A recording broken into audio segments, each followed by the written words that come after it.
Deus et Spiritus Sanctus.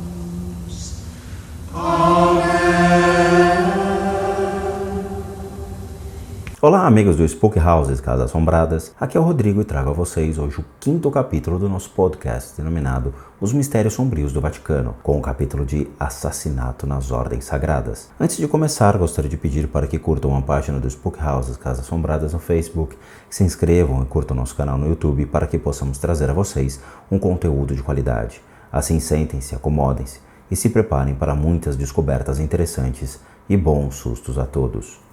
Os arquivos do Vaticano contêm provas de que o cargo de Papa tem sido um dos mais arriscados da história. Ao longo dos séculos, muitos foram mortos ou assassinados. O primeiro foi o Papa João VIII.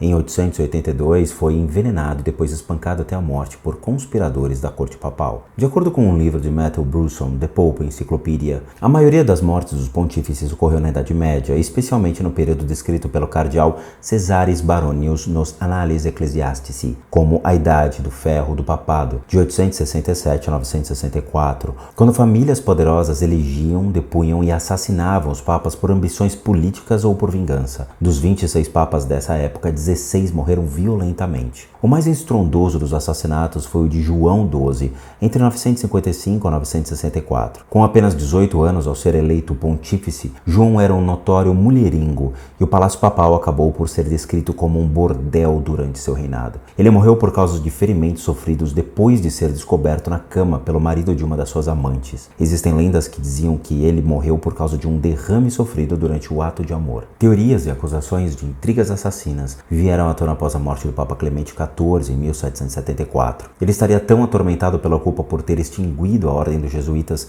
que passou o último ano de vida com medo de ser envenenado. Depois de sua morte surgiram tantas histórias sobre um possível assassinato que foi realizado uma autópsia, mas não se descobriu nada que incriminasse os jesuítas. Aqui está uma lista de pontífices assassinados e a maneira como se acredita que tenham sido mortos. De acordo com o The Pope Encyclopedia, João VIII, supostamente envenenado e espancado até a morte. Adriano III teria sido envenenado. Estevão VI, estrangulado. Leão V, supostamente estrangulado. João X, supostamente sufocado por um travesseiro. Estevão VII, mutilado, morreu por causa dos ferimentos. João XII, morto na cama com uma amante pelo marido ultrajado ou devido a um derrame enquanto estava com a amante, ou assassinado pelo marido enfurecido. Bento VI, estrangulado por um sacerdote. João XIV, morreu de fome e maus tratos e foi envenenado. Gregório V teria sido envenenado. Sérgio IV, provavelmente assassinado. Clemente II teria sido envenenado. Damásio II teria sido assassinado. Bonifácio VIII, morto após agressão enquanto prisioneiro na França. A história mais bizarra é a do Papa Estevão VII. Em 896, ele realizou o julgamento de seu rival, que estava morto havia 9 meses. Segundo o escritor Mark Owen, em um artigo sobre notórios pontífices, o corpo do Papa Formoso foi trazido do túmulo e colocado em um trono. Envolto com uma túnica de crina de cavalo, o cadáver recebeu um assessor jurídico que permaneceu em silêncio enquanto o Papa Estevão gritava e vociferava. O crime do Formoso foi ter coroado imperador, um dos inúmeros herdeiros ilegítimos de Carlos Magno, depois de já ter conferido o mesmo cargo a um candidato favorecido por Estevão. Após o discurso inflamado de Estevão, as vestes do cadáver foram arrancadas e seus dedos da mão direita amputados. Depois foi arrastado pelo palácio e jogado no rio Tibre. O corpo foi resgatado por simpatizantes de Formoso, que lhe deram uma sepultura digna. Alguns anos mais tarde, Estevão foi estrangulado. Em 964, o Papa Bento V estuprou uma jovem e fugiu para Constantinopla com um tesouro papal, e só reapareceu quando o dinheiro acabou. Um historiador especializado em assuntos da igreja chamou Bento de o mais iníquo de todos os monstros da impiedade. Ele também foi assassinado por um marido ciumento. Seu corpo, com centenas de ferimentos de punhal, foi arrastado pelas ruas antes de ser jogado em uma fossa. Em outubro de 1032, a mitra papal foi comprada pelo Bento IX, então com 11 anos. Ao chegar ao 14º aniversário, escreveu um cronista: Bento havia superado em devassidão e libertinagem todos os que haviam precedido. Segundo o historiador Peter de Rosa, o livro Vicars of Christ, os papas tinham amantes jovens, de até mesmo 15 anos. Eram culpados de incesto e perversões de todos os tipos, tinham inúmeros filhos e eram mortos durante o ato do adultério. O Papa Alexandre VI, nascido como Rodrigo Borgia, reinou de 1492 a 1503. Depois de assumir a mitra papal, gritou: Sou o Papa, vigário de Cristo. Como seu predecessor, Inocêncio VIII teve vários filhos, batizou-os pessoalmente e oficializou o casamento deles no Vaticano. Teve 10 filhos ilegítimos, incluindo Notório César e Lucretia Borgia. Quando seu fascínio se desvaneceu, Borgia envolveu-se com uma jovem de 15 anos, Giulia Farnese. Farnese obteve o galero vermelho de cardeal para seu irmão, que depois se tornaria Paulo III. Alexandre foi seguido por Júlio II, que comprou o Papa com sua fortuna particular. Mulherengo notório, foi tão consumido pela sífilis que não podia expor seu pé para que fosse beijado. O Papa Sisto IV cobrava dos bordéis romanos o imposto para a igreja. Segundo o historiador Will Durant, de 1490 havia 6,8 mil prostitutas registradas em Roma. O Papa Pio II declarou que Roma era a única cidade governada por filhos de papas e cardeais. O Papa Leão I, entre 440 e 461, afirmou que não importava quão imoral ou inepto fosse um papa, desde que fosse considerado legítimo sucessor de São Pedro. Não há uma lista oficial de papas, mas o Anuário Pontifício, publicado todos os anos pelo Vaticano,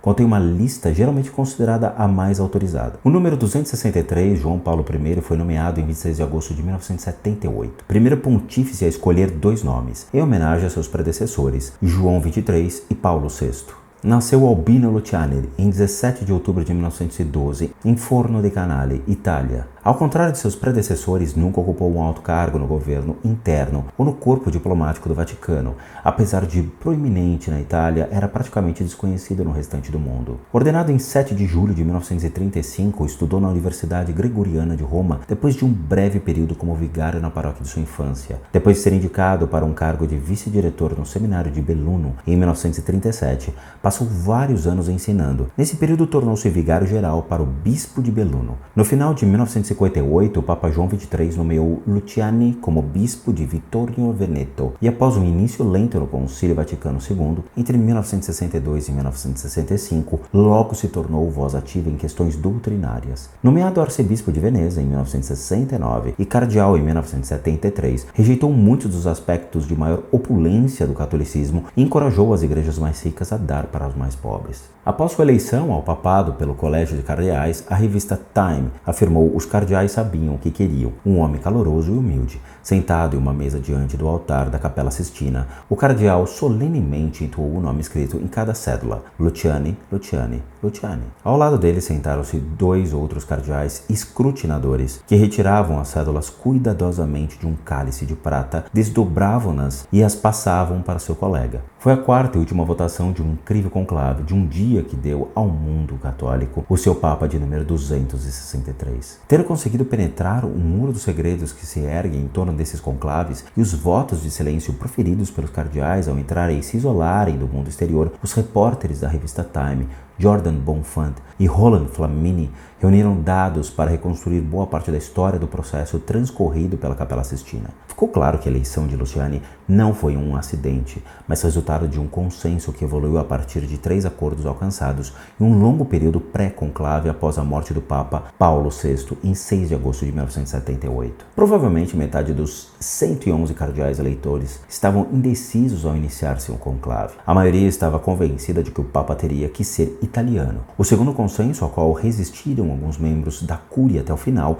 era de que a Igreja, independentemente de seus problemas políticos e administrativos, precisava de um Papa pastoral. Uma coisa é interpretar a fé e a outra é transmiti-la às pessoas nas paróquias, disse um alto prelado da Cúria. Isso é algo que os bispos, qualquer que seja sua teologia, entendem melhor do que os membros da Cúria em suas escrivaninhas. Outro cardeal disse: acho que antes do conclave todos nós concordávamos particularmente que precisávamos voltar a um homem humilde, pastoral, apesar de não termos consultado uns aos outros. Então, quando entramos, ficou claro para nós que era isso que queríamos. Um dos participantes disse que havia um consenso para que o novo Papa não fosse óbvio nem controverso. Enquanto a votação não produzia nenhuma liderança óbvia entre os candidatos, Luciani era um homem, não ativamente detestado por ninguém e ativamente querido por todos os que realmente os conheciam. Ao meio-dia, escreveram os repórteres da Time, os 2 conjuntos de células presos em uma grande agulha, como se fosse um kebab, foram atirados ao forno pela capela junto com uma mistura química enviando fumaça escura, como um sinal negativo para a multidão,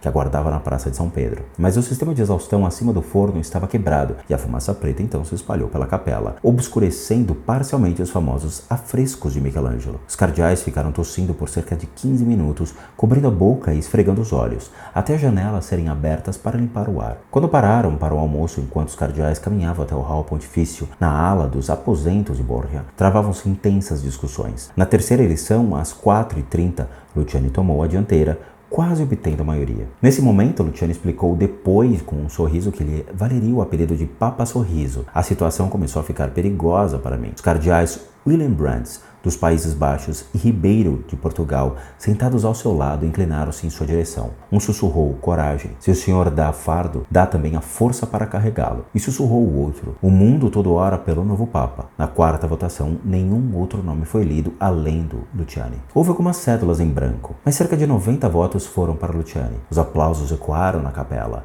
A porta da capela foi aberta e 8 auxiliares do conclave entraram para acompanhar Jean Cardenal Villot, o camerlengo da igreja. Até o aturdido Luciani, que ainda estava sentado em seu lugar sob um afresco do batismo de Cristo, o camerlengo, o rosto todos os sorrisos, fez a pergunta ritual: você aceita sua eleição canônica como Supremo Pontífice? Luciano respondeu primeiro: que Deus os perdoe pelo que fizeram em relação a mim. Depois deu seu consentimento. Acepto. As cédulas queimadas e palha quimicamente tratada enviaram uma fumaça branca pela chaminé, sinalizando para a multidão à Praça de São Pedro que a igreja tinha um novo Papa. Ele seria Ioannis Paulus. A multidão foi informada do novo nome do Papa, João Paulo. Depois de cantarem o Te Deum de agradecimento, o pontífice foi escoltado até a sacristia para colocar suas vestes papais temporárias. Reapareceu de batina branca, com uma capa nos ombros de uma longa faixa branca. Sorridente, ocupou o trono que havia sido erguido diante do altar e os cardeais contentes se aproximaram um a um para abraçá-lo e beijaram o anel papal. Roma viu João Paulo pela primeira vez no dia seguinte, quando 200.000 pessoas ocuparam a praça de São Pedro para a bênção semanal do meio-dia de domingo. João Paulo falou por 7 minutos. Vamos nos entender uns aos outros, disse ele para a multidão. Não tenho a sabedoria do coração do Papa João, nem o preparo e a cultura do Papa Paulo. No entanto, agora estou no lugar deles e devo tentar ajudar a igreja. Espero que me ajudem com suas orações. O novo Papa, João Paulo, mostrou um pouco do seu estilo pessoal nos planos para cerimônias de posse ao ar livre no dia 3 de setembro. Por recomendação sua, não foi chamada de coroação ou entronização, mas de missa solene para marcar o início de seu ministério como sumo pontífice. João Paulo pediu para não ser carregado na liteira, como era costume, e preferiu caminhar em procissão. O mais significativo, porém, foi o fato de não querer ser coroado com a tiara papal na forma de colmeia. Em vez disso, um pálio, a estola de lã branca, simbolizando seu título de patriarca do Ocidente, seria colocado sobre seus ombros. Em seu discurso inaugural, os cardeais, João Paulo jurou continuar a obra de Concílio Vaticano II. Convocado pelo Papa João XXIII em 1962 e concluído por Paulo VI em 1965, iria priorizar a revisão das leis do direito canônico, ele disse. Percebeu-se imediatamente que João Paulo pretendia dar um novo estilo ao papado, mais simples e menos formal do que muitos no Vaticano estavam habituados. Seu primeiro discurso proferiu para o mundo na sacada da Basílica de São Pedro. Foi direto e pessoal. Ele pediu para que os católicos tivessem misericórdia com o pobre novo Papa que não esperava chegar a esse ponto. Ele fez uma brincadeira dizendo que precisaria pegar o pesado livro do Ano do Vaticano, o Anuário Pontifício, para estudar o funcionamento da Cúria. O novo Papa não fez segredo do fato de que se sentia intimado pela estrutura da igreja que deveria governar. Em eventos públicos, procurou fazer ligações com os católicos comuns, adotando uma maneira de pregar como se estivesse contando uma história e conferindo ao Vaticano uma atmosfera de paróquia. Explicou o conceito de livre-arbítrio como uma metáfora sobre a boa manutenção de um carro. Falou com simpatia daqueles que não conseguiam acreditar em Deus. Brincou comparando o casamento com uma gaiola dourada. Aqueles que estão fora morrem de vontade de entrar, ele disse, enquanto os que estão dentro morrem de vontade de sair. Ele chocou muitos católicos ao dizer que Deus é um pai, mas é ainda mais uma mãe, pela maneira como ele ama a humanidade. Citou o profeta Isaías do Velho Testamento. Pode uma mãe esquecer seu filho? Porém, mesmo que isso acontecesse, Deus jamais esqueceria seu povo. Alguns comentaristas da igreja viram seu pontificado como uma época de graça e alegria, chamando-o de Papa Sorriso. Outros analistas disseram que a tarefa estava acima da possibilidade de João Paulo,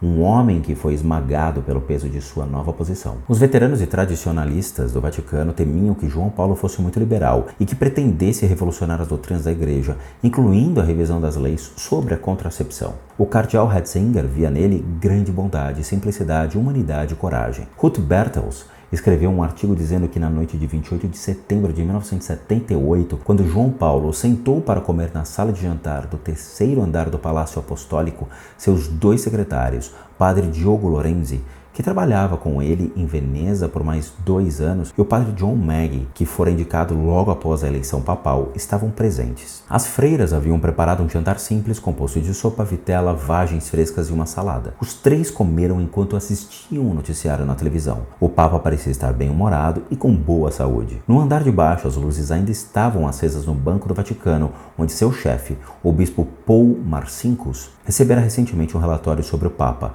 o Banco do Vaticano e os métodos de administração, incluindo a recente aquisição da Banca Católica. As informações estavam nas mãos de várias dioceses, mas a maior parte ficou com o Banco do Vaticano. Naquela noite, o cardeal Jean Villot, secretário do Estado do Vaticano, também estava trabalhando até aquela hora, estudando as mudanças que o Papa lhe transmitira 1 hora antes. Villot defendeu e argumentou, mas o Papa se manteve inflexível. As mudanças deveriam ser feitas. Em Buenos Aires, o banqueiro Roberto Calvi e 2 sócios, Lício Gelli e Umberto Ortolani, sabiam que o Banco da Itália vinha investigando secretamente o Banco de Calvi em Milão desde abril, levado por uma campanha pública contra Calvi, iniciada em 1977, dando detalhes de atividades criminosas. Em Nova York, o banqueiro siciliano Michele Sindona vinha lutando contra os esforços do governo italiano para extraditá-lo para Milão para que enfrentasse as acusações envolvendo o desvio fraudulento de 225 milhões de dólares. Um juiz federal decidira pela extradição em maio. Em liberdade depois de pagar uma fiança de 3 milhões de dólares, Sindona exigira que o governo dos Estados Unidos provasse a existência de evidências fundamentadas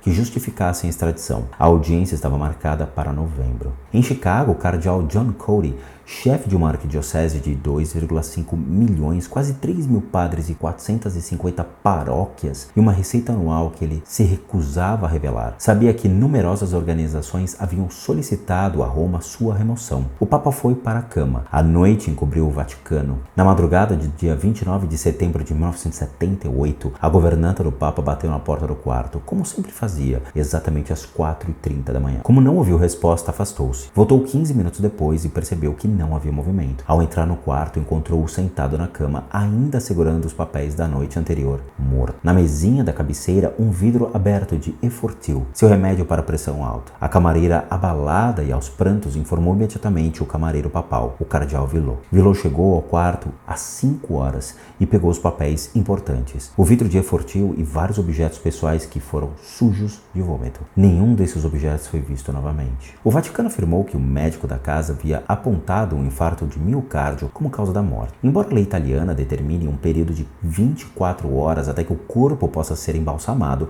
o cardeal Villot tomou providências para que o corpo de Albino Luciani estivesse preparado para o funeral 12 horas após a sua morte. Ainda que o Vaticano tenha se recusado a permitir uma autópsia com base na lei canônica, a imprensa italiana verificou que uma autópsia havia sido feita no Papa Pio VIII, em 1830. A primeira informação pública dizia que o Santo Padre foi encontrado morto pela sua irmã Vincenzia e não pelo secretário. Um relato informava que estava morto no banheiro, o outro dizia que estava junto à sua escrivaninha no quarto. Havia discrepâncias também sobre a hora da morte, embora a estimativa oficial fosse que ele havia morrido às 23 horas do dia 28 de setembro. Outro relatório dizia que João Paulo havia se queixado durante o dia de um mal-estar, mas não chamou um médico. Dizia que ele sentira dor no peito e tossira bastante naquela tarde. Foi relatado que, após o jantar, ele correu para o corredor para atender uma chamada telefônica às 9h15 da noite. Isso teria provocado um ataque cardíaco fatal ou teria sido envenenado? Alguns dos que acreditavam que ele havia sido assassinado afirmaram que o motivo era o medo que o líder espiritual dos católicos romanos estivesse iniciando uma revolução. Ele queria dar à igreja uma nova direção considerada indesejável e perigosa por muitos dos membros do alto escalão. Em 1984, no livro intitulado Em Nome de Deus, uma investigação em torno do assassinato de João Paulo I, o ator britânico David Yalow sustentou que o assassinato do pontífice foi ordenado por um ou mais dos seus suspeitos. Todos eles tinham muito a temer caso o papado de João Paulo I continuasse. Entre os que tinham razões para preocupar-se estavam vários membros de uma loja maçônica italiana clandestina chamada Propaganda Dui, ou P2. Fundada em 1877 em Turim como propaganda maçônica, tinha entre seus membros políticos e funcionários de governo de toda a Itália. Embora a igreja tenha proibido os católicos de se filiarem à maçonaria, a P2 estendeu seu alcance na Santa Sé como a Grande Loja do Vaticano. Em setembro de 1978, havia entre seus membros cardeais, bispos, muitos prelados do alto escalão e leigos. O grã-mestre era Licio Gelli, financista, foi o oficial da ligação de Mussolini com os nazistas, organizador de uma rota de fuga para a Argentina, evitando que fossem presos como criminosos de guerra. Aliado do ditador argentino Juan Perón, na Segunda Guerra Mundial foi informante da inteligência norte-americana e dos comunistas italianos. Também atuou para o estabelecimento de um governo de direita na Itália. Segundo Yallop, o assassinato de João Paulo foi decidido devido à sua determinação de purgar o problemático Banco do Vaticano e limpar a igreja de seus laços com a P2. O homem, que foi rapidamente rotulado de Papa Sorriso, escreveu Yallop, pretendia arrancar o sorriso de muitos rostos no dia seguinte. Yallop citou Villot, que havia descoberto que seria substituído no cargo de secretário do Estado do Vaticano e que estava consternado porque João Paulo pensava em afrouxar a proibição da igreja sobre o controle artificial da natalidade. Marcinkus, chefe do Banco do Vaticano, que teria marcado a sua remoção imediata, Roberto Calvi, presidente do Banco Ambrosiano, que enfrentaria a ruína se as suas trapaças com os fundos do Vaticano fossem descobertas, Sindona, que sabia da suposta lavagem de dinheiro da máfia feita pelo Banco do Vaticano, Gelli e o cardeal John Cody de Chicago, que teria sido avisado de que seria convidado a demitir-se. Segundo Yallop, o Papa foi envenenado provavelmente por alguém que adulterou um vidro de remédio para pressão baixa chamado Efortil, que João Paulo mantinha em sua mesa de cabeceira. Yallop descreveu que suas inconsistências nos informes do Vaticano a respeito da morte papal e da falta de uma autópsia indicavam um acobertamento. Era perfeitamente claro, ele escreveu, que em 28 de setembro de 1978, esses 6 homens, Marcinkus, Villot, Calvi, Sindona, Cody e Gelli, tinham muito a temer se o papado de João Paulo I continuasse. É igualmente claro que todos eles ganhariam de várias maneiras se o Papa João Paulo I morresse de repente. Os teóricos da conspiração rapidamente encontraram uma previsão do assassinato de João Paulo nos escritos do profeta Nostradamus. Aquele que foi eleito Papa será ridicularizado por seus eleitores. Essa pessoa prudente e empreendedora será subitamente reduzida ao silêncio. Decidem matá-lo por causa de sua grande bondade e moderação. Tomados pelo medo, o levarão à morte durante a noite. Tudo o que se podia dizer com certeza era que João Paulo havia sido Papa por 33 dias. Para o conhecimento de todos, os acontecimentos após a morte de João Paulo. Outubro de 1978, eleição do cardeal polonês Karol Wojtyła para o papado. Ele assume o nome de João Paulo II em homenagem ao Papa morto. Nenhuma das instruções ou dos decretos de João Paulo I foram colocados em prática. 21 de janeiro de 1979, o juiz Emílio Alessandrini, magistrado que instigava as atividades do Banco Ambrosiano, é assassinado. 20 de março de 1979, Nino Percorelli, jornalista investigativo que expusera o nome dos membros e do negócio do grupo maçônico P2, é assassinado. 11 de julho de 1979, Giorgio Ambrosoli, depois de testemunhar a respeito de Sindona e Calvi nos círculos do negócio do Vaticano, é assassinado. Em 13 de julho de 1979, o tenente-coronel Antônio Varisco, chefe do Serviço de Segurança de Roma, é assassinado. Varisco também estava investigando as atividades da P2. Tinha conversado com Giorgio Ambrosoli 2 dias antes da morte de Ambrosoli. 2 de fevereiro de 1980, o Vaticano desfaz um acordo para fornecer depoimentos em videotape para um julgamento de Sindona nos Estados Unidos pelas acusações de fraude, conspiração e apropriação indébita de fundos ligados à falência do Franklin National Bank. Em 13 de maio de 1980, tentativa de suicídio de Sindona. 8 de julho de 1980, Roberto Calvi, preso também por fraude, tentava o suicídio. Em 1º de setembro de 1981, o Banco do Vaticano reconhece seus interesses como controlador de uma série de bancos comandados por Calvi, com débitos superiores a $1 bilhão. Em 12 de janeiro de 1982, os acionistas do Banco Ambrosiano enviam uma carta a João Paulo II, expondo as ligações entre o Banco do Vaticano e Roberto Calvi, a P2 e a máfia. A carta jamais foi reconhecida. Em 27 de abril de 1982, tentativa de assassinato de Roberto Rossoni, gerente-geral do Banco Ambrosiano. Rossoni estaria tentando limpar as operações do banco. Em 2 de outubro de 1982, Giuseppe Dell'Accia, executivo do Banco Ambrosiano, morre depois de cair de uma das janelas do banco. 23 de março de 1986, Michele Sindona morre por envenenamento na prisão italiana, onde estava preso por ter sido o mandante da morte de Giorgio Ambrosolini. O mais sensacionalista desse acontecimento ocorreu em 17 de junho de 1982. Nessa data, Roberto Calvi foi encontrado pendurado pelo pescoço em uma ponte de Londres. Bento IX teria entre 18 e 20 anos quando se tornou pontífice pela primeira vez, segundo a Enciclopédia Católica, que o chamou de desgraça na cadeira de Pedro. Bom, meus amigos do canal, espero que tenham gostado do 5º capítulo desse incrível livro e espero vê-los nos próximos podcasts, o qual falarei sobre o mistério do banqueiro do Papa. Grande abraço a todos e bons sustos! Et Spiritus Sanctus. Amen.